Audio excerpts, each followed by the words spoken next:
Ladies and gentlemen, I'm meadsy69. Welcome back to the channel, and today we are going to talk about how to platoon. Yes, we've got OP platoon replays for you, and just talk about what they're doing, what they should be doing, and what you should be doing if you are playing in a platoon. So the second battle, to be honest, is probably better than the first battle, because just the way that they work as a team. Now, there is no point. Now, I've had some platoon mates in the past. Platooning is a weird thing, right? Because I've had platoon mates that have been the best in the game, the best players in the game, and I platoon with them, but we still don't do very well, because we just don't gel together. You know, it's kind of like a football match. Like, you've got to gel together, you've got to know what each other's doing, and also I've had players where I platoon with where the other player,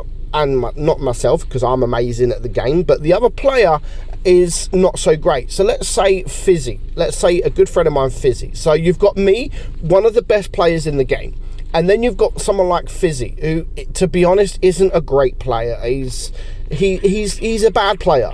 He's a bad player. But when we platoon, we just really gel, and we it's like we know before what they're gonna do. Like, I'm looking at his tank, what he's doing, and I already know what he's gonna do before he's done it. And that's how you kind of have to play when you're in a platoon. You have to play as a team with at least your platoon mate. Again, I've had players that I platoon with where people sent me requests for platoon. Hey, you want to platoon? Sure. I platoon, and it's just like they do their own thing, and it's like, dude, are we platooning or are you playing by yourself? And it's just totally pointless to platoon that way. Like, what is the fun in it? What's the fun? How is it fun platooning when you just go off and do your own thing anyway? You might as well just go and play on your freaking own. So when you do play in a platoon, always make sure you know what each other's doing.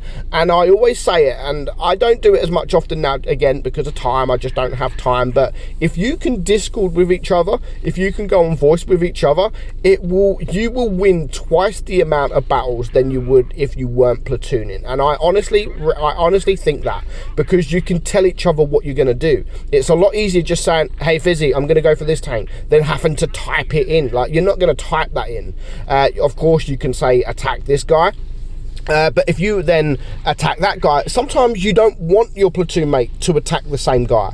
Sometimes you might have to have him going for somebody else.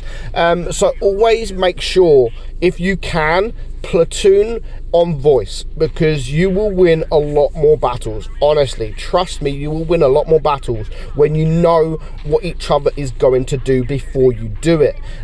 So that is my main advice. If you want to win more games, if you want to have more fun, because of course winning with a friend and talking with a friend is a lot more fun than just playing a game in a platoon with someone that you're not even talking to. So do make sure that you try to do that if you can, because it will make it a lot more fun, promise you.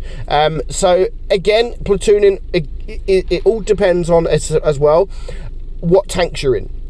Someone could be in, you can platoon in any kind of tank type. It really doesn't matter. My recommendation, if you both platoon in a medium or light tank, it is more fun, because you literally just go together, you stick together, you focus on the same tank, and then you move on to the next tank. You take care of them double as quick as you would on your own, and then you move on to the next tank. So again, sometimes you can't do that. If your platoon is in a tank destroyer, you're in a light tank, then you want to be lighting up the enemy team for your teammate. You want to be bringing them to a certain position where your teammate can just annihilate them. So it all depends on what tank types you are, what you're going to do, where you're going to go, but of course you can still do it as like what we're going to see here. So we've got a T100 light, and we've got a T95 E6. Now this actually works really well together, because the T90, yes, we've got a light tank here, but the T95 E6 is a very quick heavy tank. So if he goes for the medium side, he can actually be the armor. He can be the armor, and the mediums will struggle to penetrate that guy, especially if he's in a hold down position. It's a quick tank, it's got good DPM for armor, and it has the higher alpha. So tanks like this, a medium and a tank like the T95 or IS-7s, or even other maybe tank destroyers that are quite quick, that are able to help the mediums, just always make sure that you're working together. And if you can't work together, if it's in a map that you're in certain positions that you just know that your teammate can't get to that position, just talk to one another. You know, like, all right, I'm going to come back here, or I'm going to go for this tank and then I'll come back to help you. And like it is now, like he was about to run away, and this match is a classic example of how to platoon. So he's running away, his heavy tank is still sat there. Now, the reason that they haven't fully run away is because of the mini-map. Look at the mini-map, the enemy are still at base C, which means not everybody is on the left side. You can see they're waiting, and they're waiting. So that is now 4 tanks spotted, 5 tanks on the right side, which means there could only be 2 tanks to the left side. And if you look at the enemy team, that means there is 2 medium tanks to the left side. And now, when they know that, that is when they're going to make the move. And this is 101, you know, this is route 101. If the enemy are not spotted, then you've got to make sure that so if only 2 tanks are spotted, you don't want to rush into these 2 tanks, because there's still 5 tanks that are not spotted. They could be anywhere. They could be absolutely anywhere. So you can't see that and think, oh, only 1 tank spotted, let's rush him. No, because you've got to bear in mind that there could be 6 other tanks behind him. And what they did here in this game, I honestly think won the game. They waited at the back, they hit the T100 run away, but he didn't run away completely. He ran away, the heavy stayed there, and as soon as they realized that 5 tanks are to the right now, let's make our move. Let's make our move. I've got a good DPM light tank here, and we've got a good DPM heavy tank. And what they're also going to do here is 1 tank's gone left, 1 tank's gone right. If you can do this as well, again, it's not all the time that you'll be able to do this. I always say stick together, but always leave enough room. Don't stick so close together so you're hitting each other, you're going for the same tanks, you're making easy shots for the enemy team. What they're doing here is 1 tank went left, 1 tank went right. Now they're just going to pincer them, because these guys can only look at 1 tank. You can see they're going for the same target, the lower hit point tank. He's now gone. Of course, they're going to ignore the E100, and they're both going to go for this Super Conqueror. And so many times this game, these guys shoot at the same time, and there's going to be 700 damage. 700 damage at the same time is being done to this guy. So what they've just done there, absolutely fantastic. And he's now probably telling his teammate, right, I'm just going to rush him.